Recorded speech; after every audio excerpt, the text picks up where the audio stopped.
Hello there, ladies and gentlemen. This is the big man Boisterous coming to you with some Platinum League Pandemonium out of Shakuris. Up here in the top right-hand corner, we have GreeneDragon spawning in as the red Zerg, and over here on the left, we have his opponent WIE, I think, maybe WLE. I don't know. The capital I's and the L's in this game look exactly the same. See, W-I-L, the exact same letter in this game.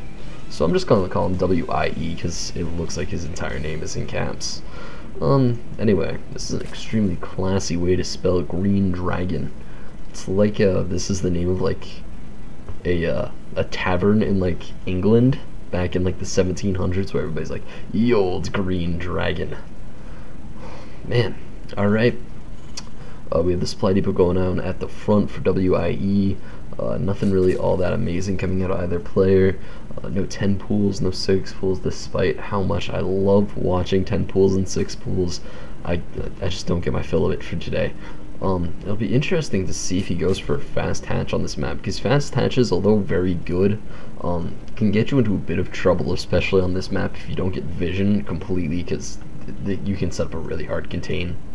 Terran can set up a really hard contain on you, and it's awful getting contained early. We do have a barracks going down for WIE, so very standard. He's not going to be going for like the extremely fast wall off at the front, or well, the very front for a command center. Yeah, GreeneDragon going for the gas spawning pool. So a very standard build coming out of him. He'll be getting that speed very quickly for his Zerglings, trying to get out some map control before any real units can get across the map for our Terran player. It's definitely the safest play whenever you're playing against the Terran player, is definitely just go for those speedlings and then, you know, slowly build up to the point where you have enough of an army where you can expand. Typically you see people do that around like 21 supplies, so they'll go for like the Zerglings and then they'll get a set of Zerglings, use those to scout, unless of course their drone actually hasn't died yet, and this is an amazingly effective drone.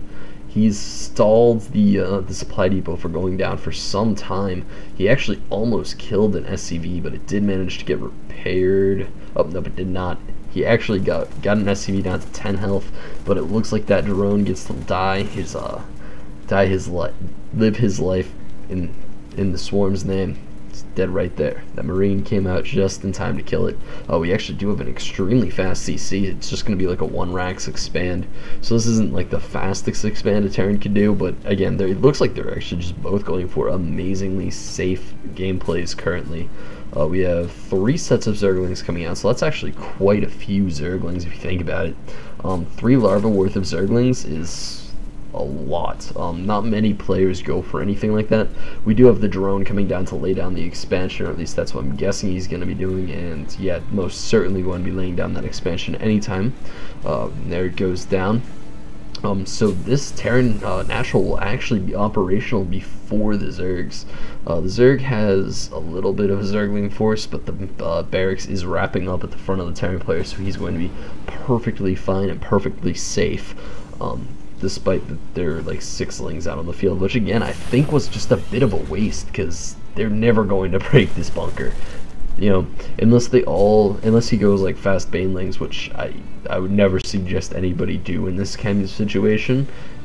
He's never going to break that front, so just making all these extra Zerglings isn't worth it, because he's seen that bunker. He knows that there's nothing. He basically understands that the Terran is not going to be trying to be aggressive. He doesn't know about this command center, but this bunker means it's kind of just non-aggressive. I guess it could be a fake, but a bunker fully loaded with the Marines, even in this kind of like especially in this 4D position where it's kind of just defending this natural, it just kind of hints that there will be absolutely no aggressive moves out of the Terran player. But again, these Zerglings are kind of doing what they were designed to do. They're just sitting at the Zelnaga tower, providing him vision and kind of peace of mind that the Terran isn't moving out. So as this game continues on, we see the Terran player actually just going for a second orbital in his base. So despite having such like kind of solid frontline defense, he really does not feel comfortable with lifting off his orbital and dropping it down here. I'm not quite sure why he's not doing that yet. He is actually going for 2 factories. Cancels 1. that's a bit of a surprise, especially since he canceled the one that was later in its production cycle. I'm actually extremely surprised that he canceled a factory there. I don't know quite why he did that, because it's not like he took all that money and went off and rushed to make another tech center. He kind of just canceled his factory and build a starport later with a different SCV. And I mean, he still would have had money to drop another factory, just really wouldn't have been able to produce out of it. And that's the reason he's going to starport, presumably Banshees. I guess he could go for some sort of mass drop play. We do have the Roach worn out, so the Zerg player isn't in the worst position to defend, especially since he is dropping an Evo chamber. So I'm not sure if he read this, or if he's just guessing. You know, this is a very solid setup from the Terran player, but I only see Marines, and only seeing Marines is kind of sketchy.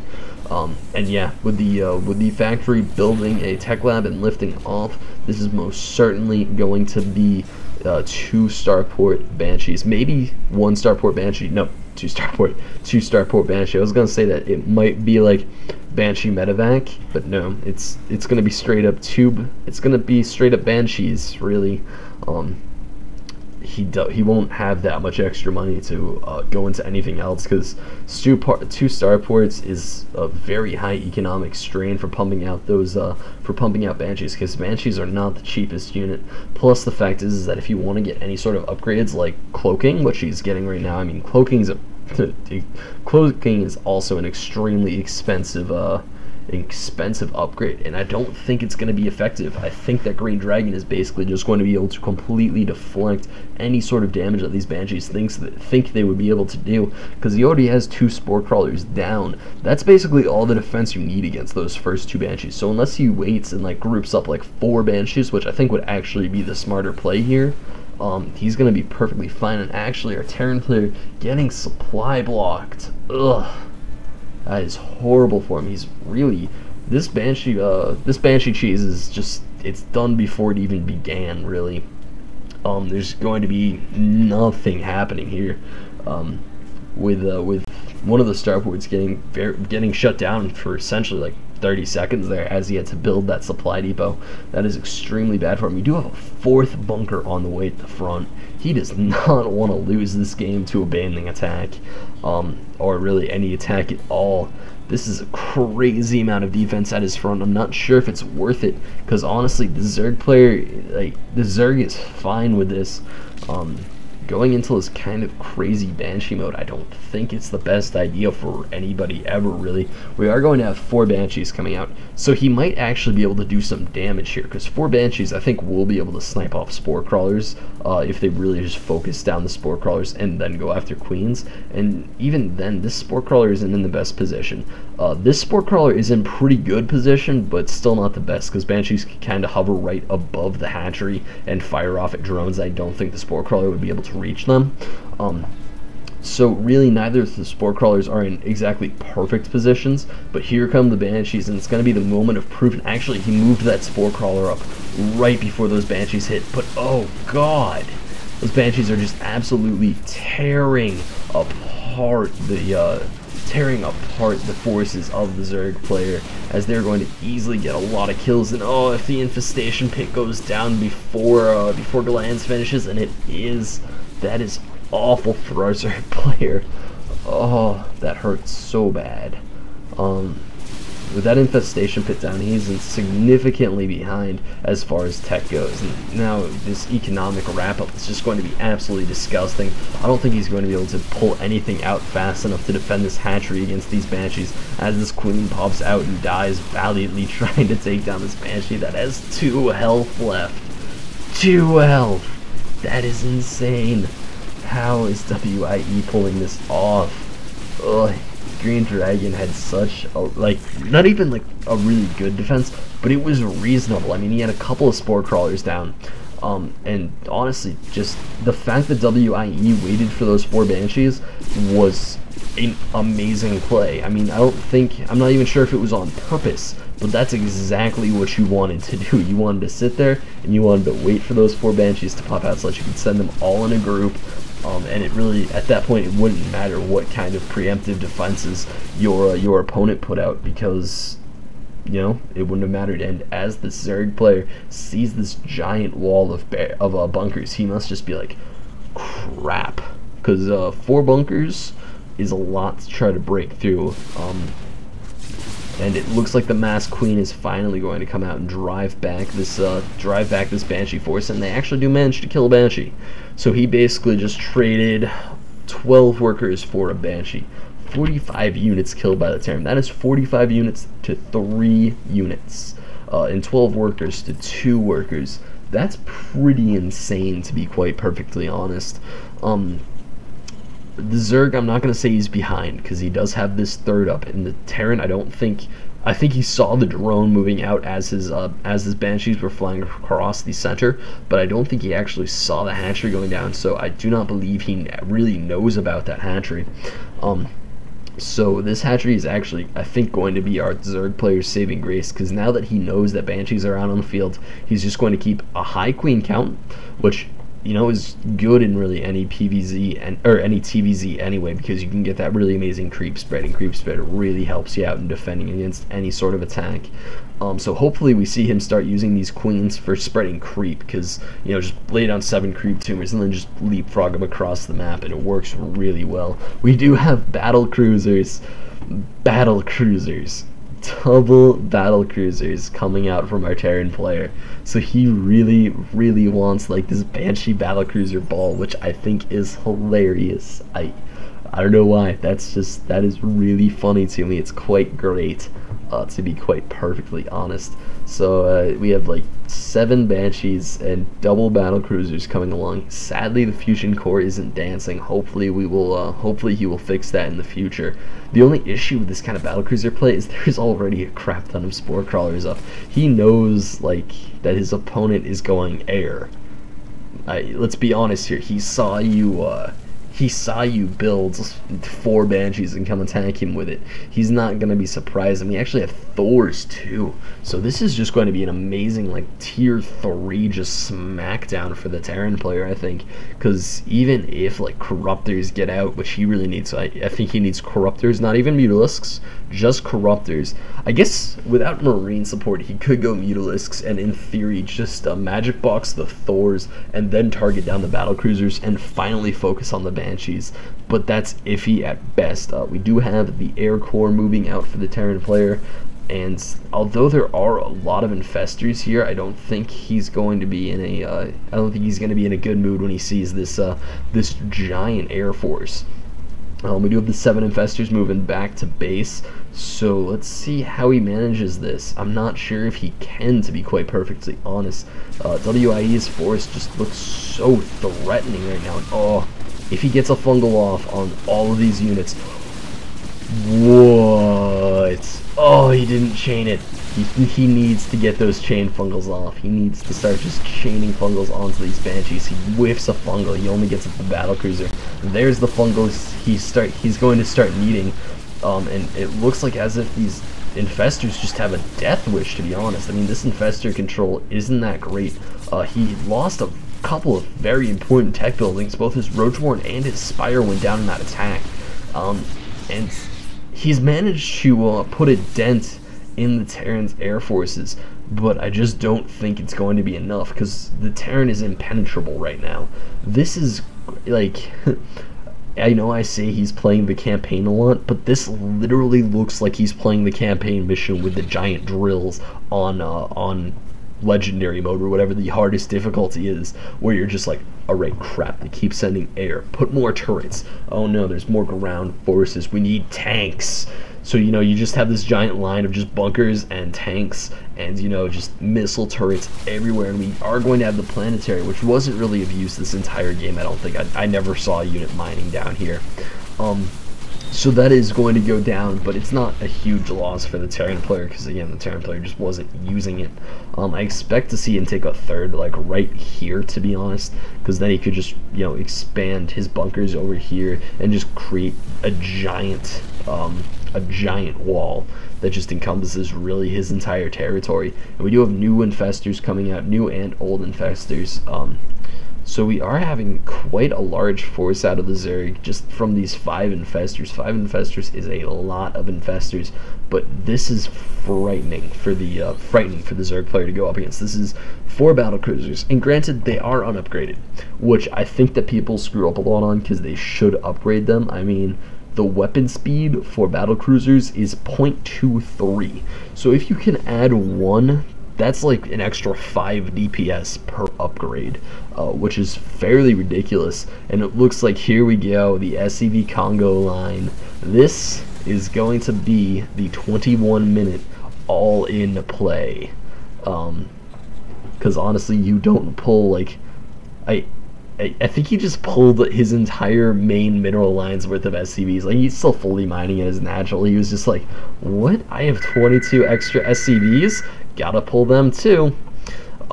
So very interesting, and I'm sorry about the phone going off in the background right now. That is extremely annoying, but I am deeply invested into this game right now, so I'm just gonna keep on plugging. We do have all the missile turrets going down in the middle.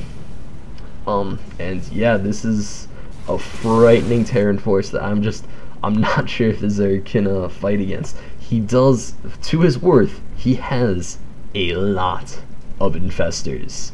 This is 11 infestors. That is quite a large amount. He will have absolutely no issues completely locking down this entire army, and if he can really get a good fungal off on those SCVs, it'll be absolutely spectacular. So we do have the infestors moving in, and are they gonna fungal? There's the fungals. I mean, not quite money fungals, but it doesn't really matter because his enemy doesn't actually have any medevacs. The issue is that you just have a ton of corruptors just chilling here, flying without wings. They're like, what? Everybody else needs wings. We don't need wings. I mean, we look at Mulisks and we laugh. So this isn't a good engagement for our Zerg player, as he basically just gets solidly cleaned up. That's actually quite a few infested Terran. Infested Terran do a lot of DPS. Let's not lie here. He might be able to clean this up.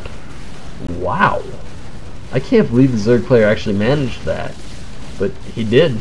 That's fairly impressive. I did not expect that one to come out of this engagement, as we do have the last battle cruiser go down. So yeah, this Banshee is just gonna be dead meat essentially. It's going to try to kill. It's going to try to run away with its 16 kills.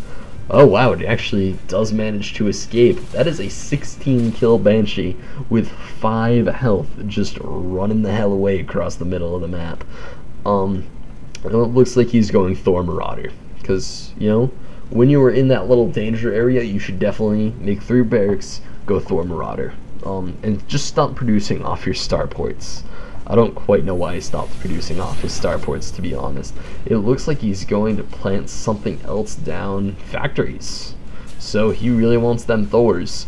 I don't think that's the best play against Roach Infestor, to be quite perfectly honest. I really don't think it is. Mass Thor is very rarely a good play in general, and especially with these Broodlords coming in, you kind of want that Air Force. You don't really want your starports just sitting here not doing anything for you, really.